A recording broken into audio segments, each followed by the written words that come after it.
আল্লাহ তাআলা কাউকে ধন সম্পদ দিয়ে পরীক্ষা নেয়, আবার আল্লাহ তাআলা কাউকে অভাব অনটন দিয়ে দুঃখ কষ্ট দিয়ে পরীক্ষা নেয়। আমার আল্লাহ তাআলা কাউকে অসুস্থতা দেয়, বালা মুসিবতের মধ্যে ফেলে দেয়। আল্লাহ তাআলা কাউকে আবার সুখ শান্তি আরাম আয়েশের মধ্যে রাখে। আল্লাহ তাআলা বান্দার কাছ থেকে বিভিন্ন সময় বিভিন্ন ভাবে পরীক্ষা নিয়ে থাকেন। আমার বান্দা দুঃখে থাকলে আমার শুকরিয়া আদায় করে কিনা, সুখে থাকলে আমার শুকরিয়া আদায় করে কিনা, আমার বান্দা ধন সম্পদ পাওয়ার পরে আমার শুকরিয়া আদায় করে কিনা, অভাব অনটনের মধ্যে থাকার পরেও আমার শুকরিয়া আদায় করে কিনা। আল্লাহ তাআলা আমাদের কাছ থেকে পরীক্ষা নেয়।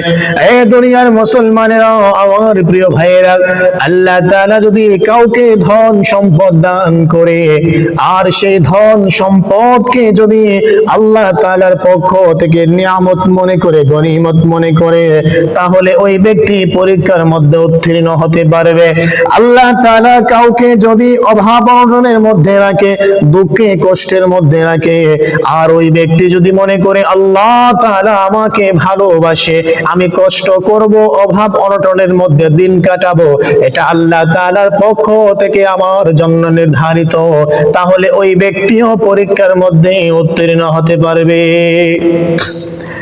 আমার ভাইয়েরা, যদি কোনো ব্যক্তি মনে করে ধন সম্পদের মাধ্যমে আল্লাহ তাআলা আমাকে সম্মানিত করেছেন, আমি এখন সম্মানিত হয়ে গেলাম, আমাকে আর কখনো ভালো কাজ করতে হবে না, আমাকে আল্লাহ তাআলা ধন সম্পদ দিয়েছেন, আমি সম্মানী ব্যক্তি, আমি অনেক একজন ইজ্জতশীল ব্যক্তি, অনেক দামি একজন ব্যক্তি হয়ে গেলাম, এখন থেকে আমাকে আর কখনো আল্লাহ তাআলার ইবাদত করতে হবে না, গোলামি করতে হবে না, তাহলে এটা ভোকামি হবে।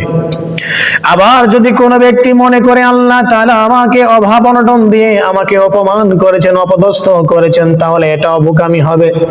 কারণ আল্লাহ তাআলা বান্দাকে ধন সম্পদ দিয়ে পরীক্ষা নেয়, আবার অভাব অনটন দিয়ে, দুঃখ কষ্ট বালা মুসিবত দিয়েও পরীক্ষা নিয়ে থাকে। আল্লাহ তাআলা কারুনকে কত ধন সম্পদ দিয়েছিলেন, কারুনকে আল্লাহ তাআলা ধন সম্পদের মাধ্যমে পরীক্ষা নিয়েছিলেন।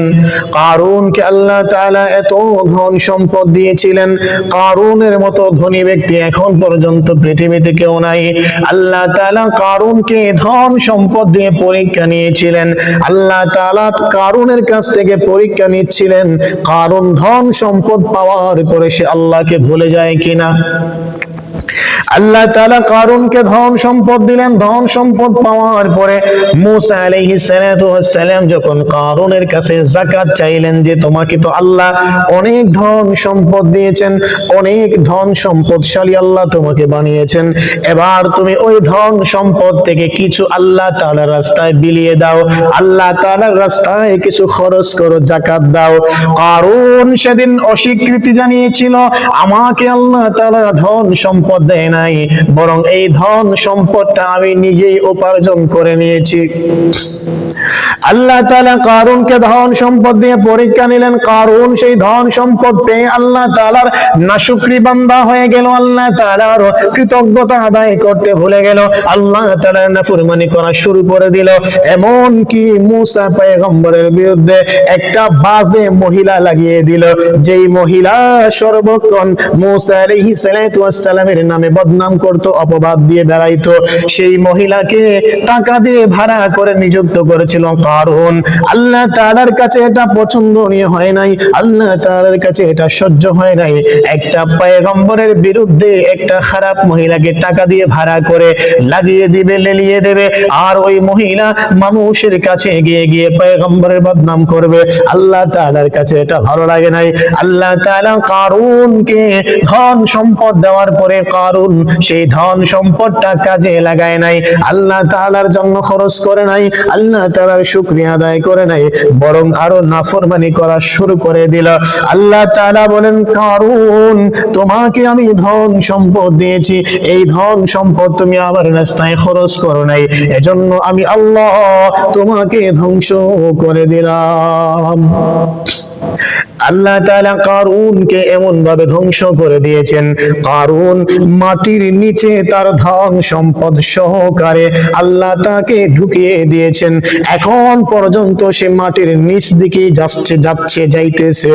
রাসূল সাল্লাল্লাহু আলাইহি ওয়াসাল্লাম বলেন, কিয়ামত পর্যন্ত কারুন তার ধন সম্পদ সহকারে মাটির নিচ দিকে যাইতে থাকবে। আমার ভাইয়েরা, আল্লাহ তাআলা ধন সম্পদ দিয়ে পরীক্ষা নেয়, আবার অভাব অনটন দিয়ে পরীক্ষা নেয়। ধন সম্পদ পাওয়ার পরে বান্দা আল্লাহর শুকরিয়া আদায় করে কিনা, অভাব অনটনে থাকার পরে বান্দা আল্লাহর শুকরিয়া আদায় করে কিনা। এজন্য আল্লাহ তাআলা বিভিন্ন সময়ে বিভিন্ন মাধ্যমে আমাদের কাছ থেকে পরীক্ষা নিয়ে থাকে।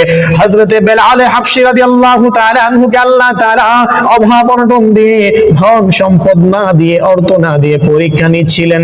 বেলালকে আল্লাহ তাআলা ধন সম্পদ দেয় নাই, বেলালকে আল্লাহ তাআলা অর্থ দেয় নাই, প্রভাব প্রতিপত্তি দেয় নাই, প্রাচুর্য দেয় নাই, ক্ষমতা দেয় নাই। আল্লাহ তাআলা বেলালের কাছ থেকে ধন সম্পদ না দিয়ে পরীক্ষা নিয়েছেন। বেলাল সার ধন সম্পদ না পেয়ে আল্লাহ তাআলার কাছে পরীক্ষা দিয়েছে, উত্তীর্ণ হয়েছে। বেলাল বলেছে, আল্লাহ তুমি আমাকে ধন সম্পদ দাও নাই তো কি হয়েছে, আমার একটা মন আছে, আমার একটা হৃদয় আছে, সেই হৃদয়টা আমি আল্লাহ তোমার জন্য প্রশস্ত করে দিয়েছি। আমি আল্লাহ তাআলা তোমার জন্য আমার জীবনের সবকিছুকে আমি উৎসর্গ করে দিয়েছি। আল্লাহ তাআলা বেলালকে কবুল করেছেন এমন ভাবে, দেখেন বেলাল জমিনে হাঁটে, তার পায়ের ধ্বনি জান্নাতে শোনা যায়।